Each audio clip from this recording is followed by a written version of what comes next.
as companies grow, it is very easy to take communication as a necessary evil without actually building an infrastructure around communication. And what do I mean by that? So it's about people, process, and systems. So when you're hiring people, think about their ability to communicate. As a small startup, as a small group, a founder and a few other people, your ability to communicate is absolutely critical to funders, to potential clients, potential partners internally as you grow, to potential employees. You have to be able to communicate well. And that's why so much of my work is committed to entrepreneurs. Today on the 1% Project, I'm speaking to Matt Abrahams. Matt teaches organizational behavior and strategic communication at Stanford. He is the author of the excellent book, Speaking Up Without Freaking Out, and the host of the Stanford GSB podcast, Think Fast, Talk Smart, both of which I highly recommend. Matt is a passionate, collaborative, and innovative educator and coach. He has published widely on strategic communication, cognitive planning, persuasion, and interpersonal communication. Prior to teaching, Matt held senior leadership positions in several leading software companies where he created and ran global learning and development programs.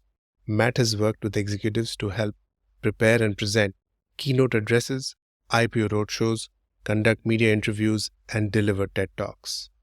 Strategic communication can alter people, teams, and organizations. One who recognizes the value of communication realizes the importance of honing personal and teams' communication skills.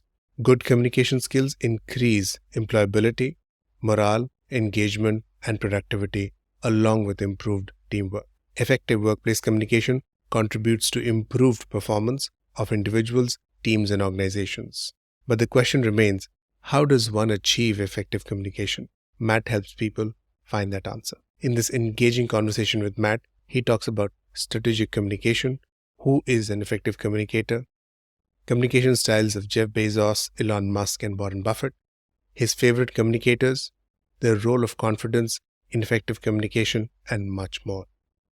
If you have any feedback about this conversation, speaker, and topic recommendations, you can drop me a line at pritish@1%.live. Subscribe to the show wherever you are listening to it, and sign up to the 1% Project's newsletter at 1%.live. Get the key insights and show notes from this conversation and every other conversation. Welcome, Matt, to the 1% Project. Thank you so much for having me. I'm very excited to have our conversation today. What is your counterintuitive insight about communication? Oh, counterintuitive insight. Let me think here. I have two. My two counterintuitive insights are first that communication is not about you. It's about your audience. A lot of us think about it's about what we want to get across, what we need to communicate. And in fact, communication is more about what your audience needs to hear. So many of us go in thinking, here are all the things I need to say. Instead, it should be, what are all the things my audience needs to hear from me? That's number one. And number two is listening is so critical to effective communication. The ability to listen and understand and validate allows you to be a better communicator. So those are the two most counterintuitive ideas that I can think of. How would you actually define an effective communicator? So I believe all important communication requires a goal. And a goal to me has three parts: information, emotion, and action. So it's, what do I want to get across? That's what I want you to know. How do I want you to feel? And in many cases, what do I want you to do? So the way to assess effectiveness is against that goal. The goal serves as criteria by which you can evaluate your communication. Now, you can look at other aspects as well. Is it delivered fluently? Is it delivered with impact? Is it delivered in a way that is artful and graceful? But really, it boils down to, did you achieve your goal? That's what effective communication to me is all about. You've taught effective communication for many years now. Be careful. You're going to say I'm old, aren't you? I'm going to say you're experienced. Okay. All right. Yes. I have a fair amount of experience doing this. That's a nice way to put it. Thank you. What excites you when you walk into a class? Thank you for that question, because I get that question a lot. People, it's phrased usually a little more pointedly than yours. People are like, how can you keep doing the same thing over and over again, is what people ask. And to me, I am just so passionate about communication. And I have seen so many people that I've taught, that I've coached, that listen to the podcast, who have blossomed, who have found ways to communicate better, who have told me that they've had these ideas that they just struggled to get out, either because they were nervous or they didn't know how to structure. And for me, that's the reward, is helping people find ways to communicate. So what motivates me, what excites me is that. And I love it. And there's nothing like starting a new class. It's like starting a new relationship, right? It's wonderful, it's exciting. And then seeing people grow and change throughout the class is also exciting as well. So I love it. And I don't get tired of it. I've been doing this for decades and I still enjoy doing it. And it's because of the power, I believe, that communication affords people. Communication is such a personal attribute. Is it hard to teach strategic communication? In terms of strategic communication, there's some general principles that I think are pretty applicable regardless. So that part isn't so hard. What's more difficult is helping people hone their own style. Learning the fundamentals takes effort, takes practice. It's like learning a sport or a musical instrument, but the flourish, the personal style, that can be challenging because to develop style, you have to be willing to try new things and risk making a mistake or not doing as well as you could. But in that adventure comes out some really great things. So if there's anything that's hard about communication, teaching communication, it's helping people find their own unique style, because you really have to have a person you're working with who's willing to take risks, willing to try new things, and people vary on that. So the strategic communication is not as hard just because there's some foundational principles that make sense. It's the individual style that can be really challenging. In my personal endeavor in doing this podcast, I've now spoken to 50 plus more individuals. Everybody had such different communication styles. You have one. I spoke to Jeremy earlier. He has a very different vibe. Their way of communication and what they are more comfortable in, the way they would like to communicate. And this is across cultures. There are cultural nuances in communication as well. Absolutely. So that's a whole different subject. The culture, societal norms, expectations based on age, gender. Yes, absolutely. That absolutely influences communication. But you're right. Everybody has a different style. And first, congratulations on interviewing so many people. I have interviewed more than you, but I think I've been doing it slightly longer than you. But you're right. You have to adjust and adapt. And that's part of what excites me about communication, is it's part science and part art, in that adjusting and adapting the art side of it. And you're right. And again, going back to what we talked about at the beginning, it involves listening. It involves putting the other person as equal or even more important. And that's what can really help you as you develop your communication, for sure. You talked about having a goal, understanding your audience, what they are looking for, and listening to them. What role does storytelling play in communication? I think storytelling plays an incredibly important role in communication. It is the way in which we can really connect and engage with our audience. It's a way to become memorable.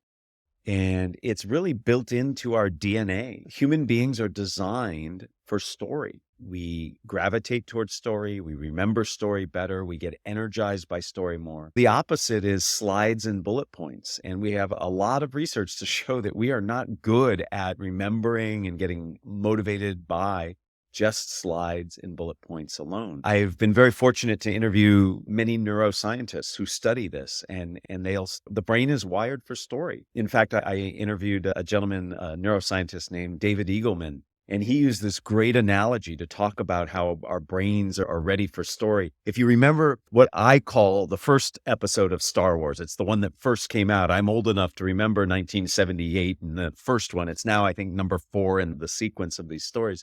But in it, Luke Skywalker is flying into the Death Star down this channel, and he launches some kind of torpedo that goes into this porthole and destroys the Death Star.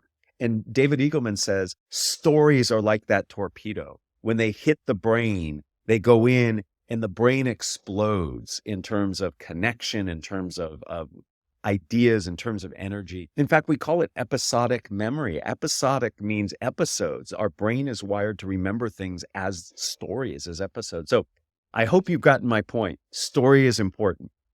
And being able to tell good stories is important, especially if you're a leader and trying to do strategic communication. I would like you to give some insights on some of these leaders who we in the present world probably consume a lot of content and communication from. And what do you think about their communication style? Start with Jeff Bezos.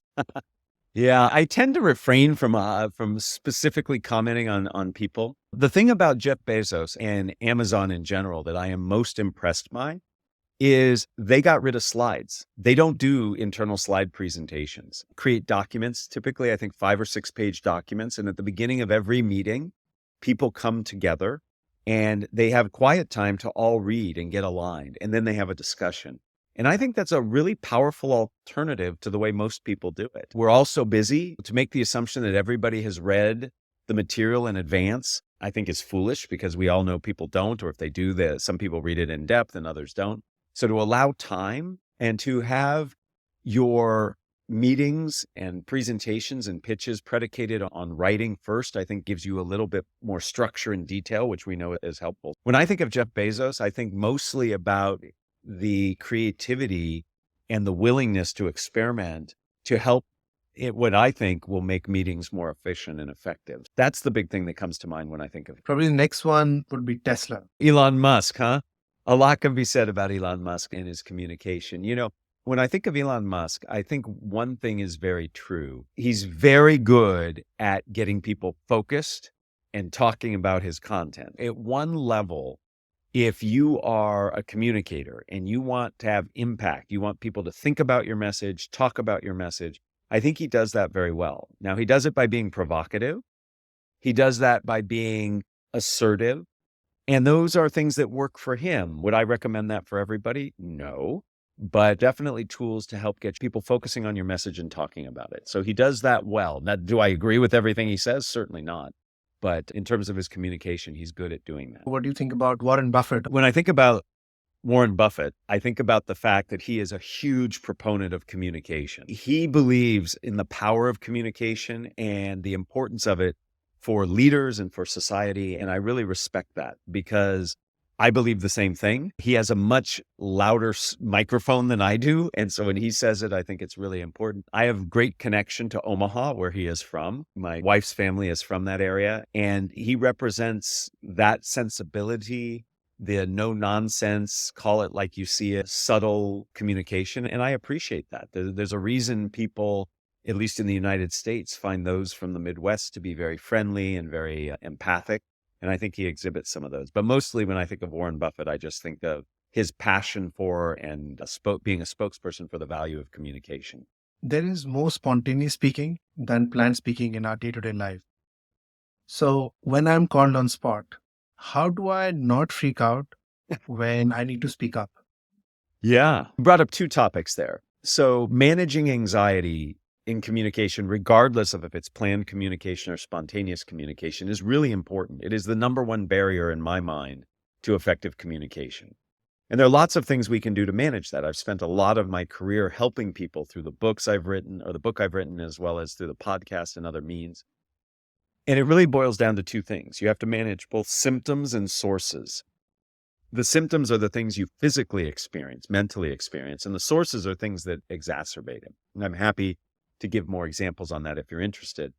In spontaneous speaking, you have the added pressure of having to do it immediately in the moment in an unprepared way. A lot of the techniques that you can use to manage anxiety in planned speaking serve you well in spontaneous speaking. But we have to also, in spontaneous speaking, I believe, do a few extra steps, one of which is getting out of our own way. We put a tremendous amount of pressure on ourselves to do it right, whatever right is. And that actually makes us more nervous. Anxiety in speaking in front of others is ubiquitous. I happen to believe it's part of our biology.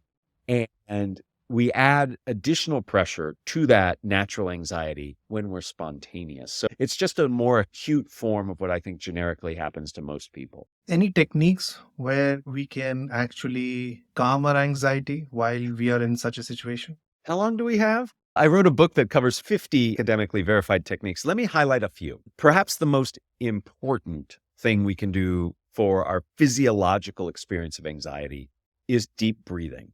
If anybody's ever done yoga or Tai Chi, this deep belly breathing is really important. And what's super important about the breathing is the exhale. It's not so much the inhale, it's the exhale where a lot of the goodness and the relaxation happen. So taking a deep, low, slow breath and then making your exhale twice as long. So if I take a 3 count in, I take a 6 count out. Doing that a few times can really calm down that autonomic nervous system response. So number one, deep breathing. Having a knowledge of your content or a path to communicate your content. So having a structure can also really help. In plan presenting, you can think through what's the best structure. Is it problem, solution, benefit, comparison, contrast, conclusion? Having these structures in mind can help because they provide a roadmap. Many of us fear getting lost. What happens if I blank out? If you have a map, it's hard to get lost. Structure also helps you in spontaneous situations. You might not know what you're going to put in your structure, but if I know that I'm going to answer your question by giving an answer and an example and explaining why it's important, that helps me get through that answering process. So to me, deep breaths, having a structure are among the top things you can do to really help your audience and help yourself be less nervous. If you can throw some light on founders as they have to constantly communicate with investors, the board, the employees, work through sales, and so on and so forth. Any advice specifically for young founders or startup companies who are in the initial stage of growth? So I have two things that come to mind. First is really think about your communication approach. As companies grow, it is very easy to take communication as a necessary evil without actually building an infrastructure around communication. And what do I mean by that? So it's about people, process, and systems. So when you're hiring people, think about their ability to communicate. As a small startup, as a small group, a founder and a few other people, your ability to communicate is absolutely critical to funders, to potential clients, potential partners internally as you grow, to potential employees. You have to be able to communicate well. And that's why so much of my work is committed to entrepreneurs. So thinking about as I hire, as I grow, the ability of people to communicate, number one. Number two, what kind of processes do I want to put in place to support communication? For example, at the end of meetings, do I spend 30 seconds just commenting and asking others to comment on the quality of the communication? Not what we already said, but just how did this go? So I might say it was really helpful when you summarized what was said, or, when you interrupted the other person, we lost the track we were on. That way people get better and they learn to think about it. And then are there certain systems and tools you need to put in place? As an employee in a company today, think about how many different modes that you have that you can communicate by. Maybe you have Slack, maybe you have text messaging, maybe you have calls, emails. There's so many modalities to communicate by. Think about what's the best way to do it. Are there certain times you go to Slack, certain times you go phone calling somebody? So putting the people, the process, and the systems in place really matter. The other part that I always say with founders is if you're trying to sell your company, you need to be able to articulate what you do very efficiently. And I have 4 phrases that I think every entrepreneur, every founder should be able to finish. So first, you should be able to answer each of these phrases. So I have starters and then you have to finish it. So the first is, what if you could? I think every founder should be able to finish that. What if you could build a faster this or save money doing that? What if you could? Because that puts us as listeners into the future. We say, oh, that's great. That's possible. Second, so that. So this drives the value proposition. What if you could help reduce the amount of carbon emissions of motor vehicles so that we can save the climate and save money? The third is, for example, and then you give an example of a particular use case or a particular client who's using your technology. So you make it real. So what if you could, so that, for example, and then the last part, the last phrase is, and that's not all. And this gives you the opportunity to talk about what's possible and what's potential beyond what you've already talked about. So I believe every founder should be able to tell their founding story, their elevator pitch by using those 4 phrases. What if you could, so that, for example, and that's not all. And if you put those together, you have quite a compelling story. That's a brilliant framework. I will probably take a step back and associate this to something you have now mastered, the role of martial arts in your life And what kind of frameworks have you taken from martial arts into strategic communication? I'm laughing because the thought of mastering is so foreign to me because I've been studying martial arts for 40 years, 4 decades. And the more I study, the more I realize I don't know. If mastery is defined as understanding what you don't know, then I am an expert. I'm a master. Otherwise, there's no mastery involved. The martial arts have taught me a tremendous amount. And thank you for bringing that up because I don't talk about this a lot. The martial arts tell you a lot of things about communication. They tell you to be very aware and cognizant of your opponent, the other person. In other words, your audience. Now, in a martial situation, the opponent is somebody who's trying to harm you. In a speaking situation, I hope that's not the case. But there's an awareness that you have to have. And that awareness is full body. It's not just their thoughts, their ideas, but it's how are they showing up? Are they showing up open? Are they showing up closed? So one is awareness of your audience. The other part of the martial arts that's been very helpful to me is in the martial arts, you get feedback very quickly and sometimes it hurts, but you learn from that. Many of us, when you think about communication, a lot of us treat our communication like that definition of insanity, doing the same thing over and over again, expecting different results.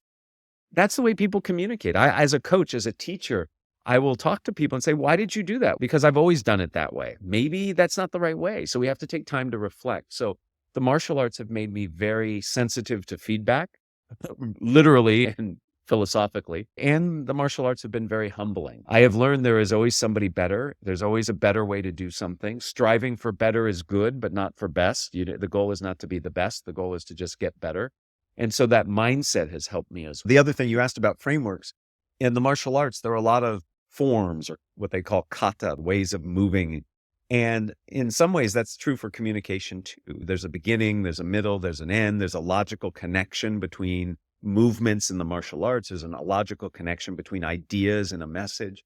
So to me, martial arts have always been a metaphor for communication and for my life. And that's why I spend a lot of time doing both. Connected to that, how much does your environment in which you are communicating is a part of your communication? Environment, context, culture, all of those are important variables. The fact that you and I are speaking remotely, hundreds of miles from each other, this modality influences how we communicate, right? There are things that I can do virtually with you. Simultaneously, you and I can be exchanging a chat in real time while we're doing this.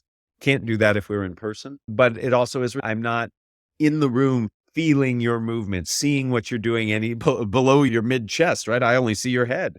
So the environment influences us a lot, and we need to think about that. One of the things that people make the mistake of doing is they'll practice their presentation. Let's say they have a big pitch or a big presentation. They'll practice in their living room or they'll practice in their office, and then they go and deliver the pitch in a different environment, and it feels different. It feels weird. And so practice as best you can in an environment that simulates where you'll be delivering the content. And think about what it'll be like to be in a room of 20 people versus a room of empty chairs when you're practicing. So the environment can be very influential, and we need to think about it. And if the environment changes, maybe you have to change some of the things you do. But just asking the question, I think, is valuable. How does the environment influence what I say? For sure. A question that I have picked up from your podcast is communicators who you appreciate the most. Who do I appreciate the most? There are so many. I'll share one that I used to say, and it's still very true, very influential. And then there's somebody that I'm really excited about more recently. Very tragically, here in the United States, several years ago, there was a mass shooting in Parkland, Florida. Terrific, horrific, just absolutely horrific, terrible situation. And it was at a high school. And several of those students mobilized and became very vocal about guns and gun violence. And what was so amazing to me was the eloquence of these high school students who had no professional training, no PR, no media skills. And yet they were able to articulate passion in a way that really resonated. I was impressed. As somebody who works hard to coach people, to see people uncoached deliver so well was fascinating. More recently, I've really been enamored with a speaker. Her name is Brittany Packnett. Brittany is a young woman, and it focuses on confidence. I focus on confidence too, but in a very narrow domain of communication confidence. She talks about confidence in a much more broad way. And I love her ideas, and I love the way she delivers them. She does so confidently. She does so passionately. She does so in a way that's memorable. Those are the first two people or groups of people that come to mind when I think of really impressive speakers. You brought up confidence. Where does confidence come from? What is your definition of confidence? Confidence to me is having the mindset and the skills to meet the moment that you find yourself in. So you have to have some skill. We've all seen people who are overconfident. That's where their mindset exceeds their ability. So to me, it's that sweet balance of having the right, I can do this. This is something within my ability, and the skills to back that up. So that to me is what confidence is all about. How does one develop confidence? It really depends. I believe that there is some measure of biology in this. I think some people are more extroverted and willing to take risks, and as a result get rewarded for that and then come to develop confidence. I think confidence can come from trial and error, from practice, from learning, from studying, from coaching. It's a magic recipe of those things. And I don't think there's one path to confidence. In fact, I know there isn't one path to confidence. And confidence, once you have it, doesn't mean you always have it. There are a number of people I work with who were very confident at one point based on their position and career and now are less confident. I think going into the pandemic, when we all went virtual, people who were really comfortable and confident communicators in person were panicked about this virtual thing. And now that we're coming out of it in some ways, the reverse is true. People are like, I got so comfortable presenting virtually. Now, how do I do this in-person thing again? So confidence is not like this thing that once you have it, it can wax and wane, and we have to work on it. We talked about extroverts and introverts. Yeah. What is the upper hand an introvert has in communication over an extrovert? Reflection and the ability to listen. Absolutely. I have many friends who are introverted. My wife is certainly more introverted than I. And there is a power of reflection and listening that comes with introversion that is comfortable and that is helpful. And we need people to do that. If we lived only in a world of extroverts, we would be in big trouble. So I do think that there is power in that. Susan Cain has written an amazing book on the power of introversion. In many cases, people are rewarded for extroverted behaviors, the person who speaks up in the meeting, the person who's willing to go first. But often, if you're looking for success, long-term success, introverted skills are the ones that get you there. And before we close, what is the nicest thing that anybody has done for you ever? This is such a wonderful question. And I could answer it in many ways, but I think I'll end the way we started. Your very first question was, what's a counterintuitive insight about communication?